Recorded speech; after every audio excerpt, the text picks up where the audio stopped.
இன்றைக்கி என்ன பார்க்க போகிறோம்னா நோய்கள் மற்றும் அதை உண்டாக்கும் உயிரினங்கள் மற்றும் பரப்பும் உயிரினங்களை பற்றி தான் பார்க்க போகிறோம். இந்த மலேரியாங்கிற நோயை எது உண்டாக்குது அப்படின்னா பிளாஸ்மோடியம் வைவாக்கஸ் அதுதான் உருவாக்குது. எது பரப்புது அப்படின்னா அனபிலஸ் பென்கோசு தான் பரப்புது.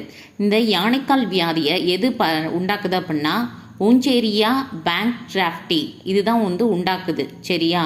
இதை எது பரப்புது அப்படின்னா கியூலக்ஸ் கொசு தான் பரப்பிவிடுது. இந்த மூளைக்காய்ச்சலை எது உண்டாக்குது அப்படின்னா ஜாப்பனியா என்செப்டிலஸ் வைரஸ் தான் உண்டாக்குது. எது பரப்புது அப்படின்னா கியூலக்ஸ் கொசு தான் இந்த மூளைக்காய்ச்சலையும் பரப்பி விடுது. இந்த டெங்குவை எது உண்டாக்குது அப்படின்னா பிளேவி வைரஸ். இந்த பிளேவி வைரஸ் தான் உண்டாக்குது. எது பரப்புனா எடாசஸ் கொசு அப்படிங்கிறது தான் பரப்பி விடுது.